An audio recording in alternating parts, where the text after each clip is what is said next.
Bonjour, merci d'avoir lancé cette vidéo, surtout qu'aujourd'hui je suis plutôt en forme et je pense que ça va pas être du luxe, surtout que je me lance dans une nouvelle série de comics. Aujourd'hui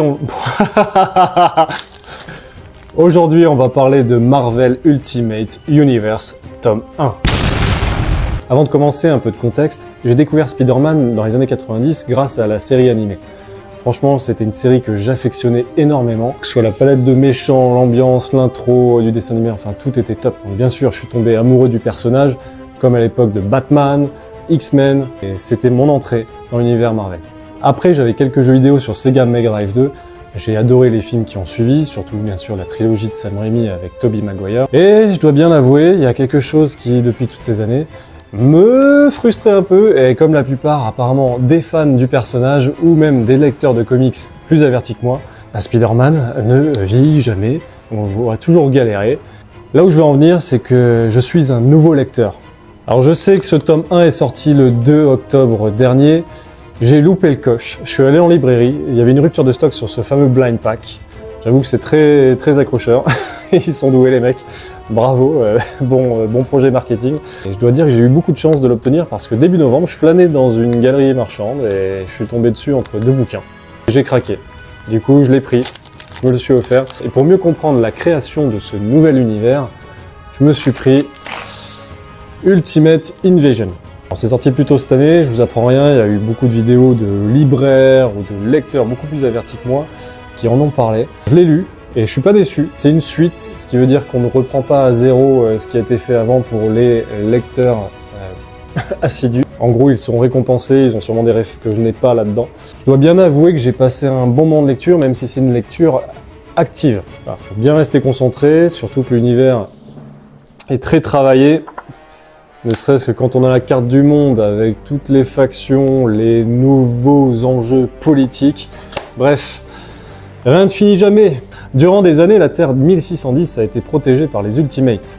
Néanmoins, à la suite d'une incursion, la Terre de ce monde alternatif a fini par être détruite. D'après ce que j'ai compris, ce sont des événements survenus dans Secret Wars en 2015. L'Ultimate a été détruit, seul survivant c'est Miles Morales et Reed Richards, alias le créateur, une version maléfique de Reed Richards, et ce dernier a des plans bien précis en ce qui concerne l'univers Ultimate. Donc c'est une suite reboot. Voilà, ça j'ai trouvé ça cool. Alors nous avons Jonathan Hickman au scénario, il avait scénarisé Secret Wars, House of X, Power of X, enfin voilà, apparemment il a cartonné avec les X-Men. Et Brian Hitch au dessin, magnifique dessin avec des belles planches. Et ils ont bien aimé, ça c'est un truc, ça c'est une planche qui revient plusieurs fois. En mode le créateur qui regarde un peu ses sous-fifres, ses dirigeants. Hein, il fait un peu ce qu'il veut lui. En gros, il se retrouve orphelin de son monde, il décide de débarquer dans un autre, de voyager un peu dans le temps pour remodeler son nouveau monde à son image, en empêchant la naissance de plein de super-héros.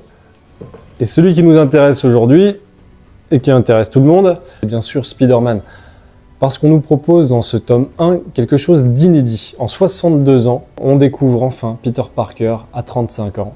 Bon, après avoir fait un résumé plutôt simple et vulgaire, parce que je sais qu'il y en a qui l'ont fait tellement de fois et tellement mieux que moi, il est temps de découvrir ensemble quelle couverture j'ai eue. Oui, Blind Pack oblige, ça donne envie, ça attire l'œil, et puis surtout on a tous envie de tomber sur une des couvertures les plus rares. Et j'ai eu beaucoup de chance, parce que je suis tombé sur le symbiote, la fameuse, le fameux costume noir, qui fait plaisir, très joli, très content.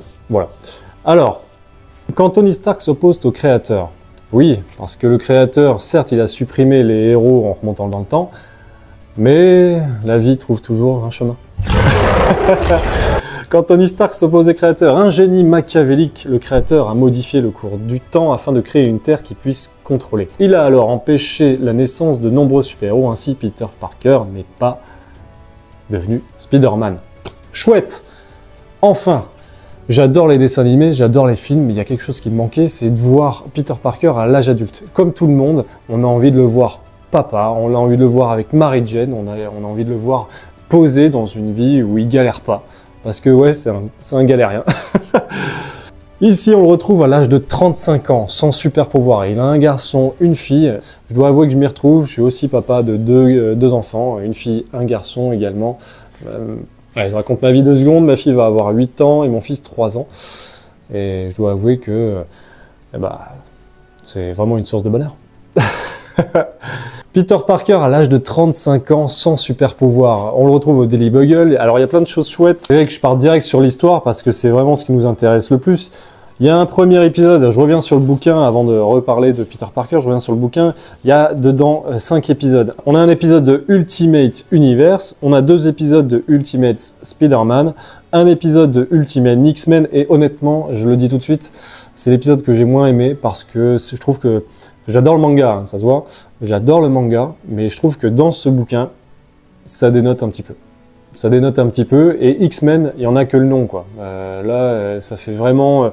il y a un petit côté esprit japonais, l'ambiance, etc. très sympa.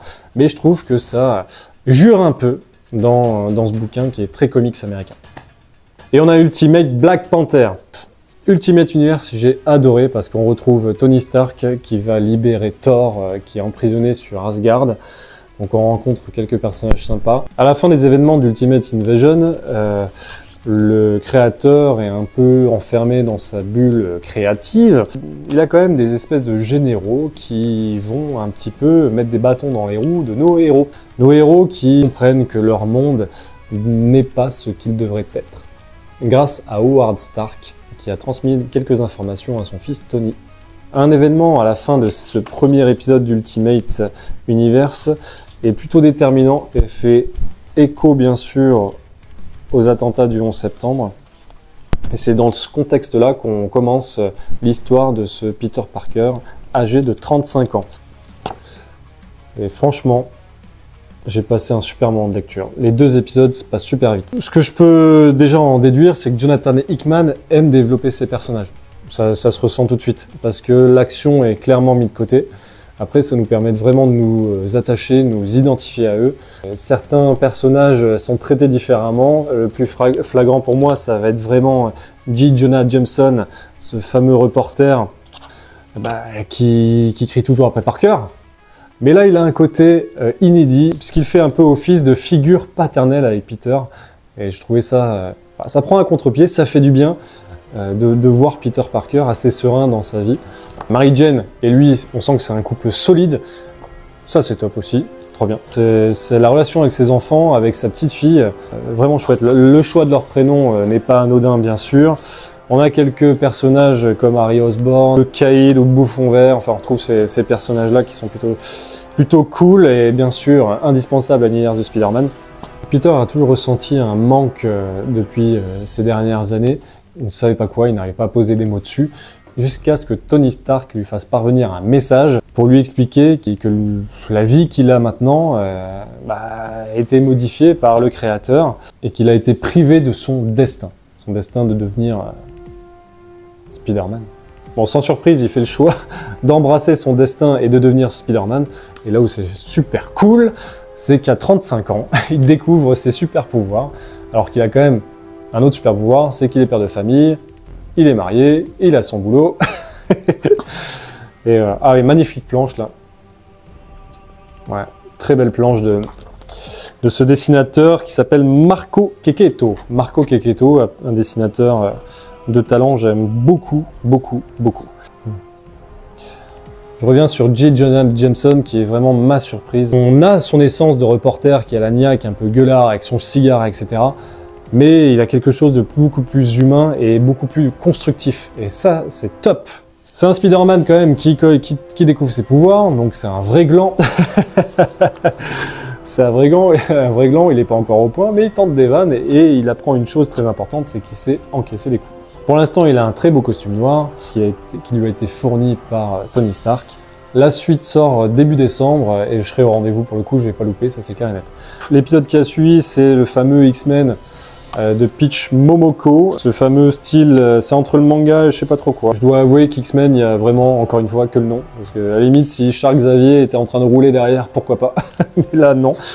Après, hors comics, l'histoire en elle-même, très alerte sur le monde actuel par rapport au harcèlement scolaire.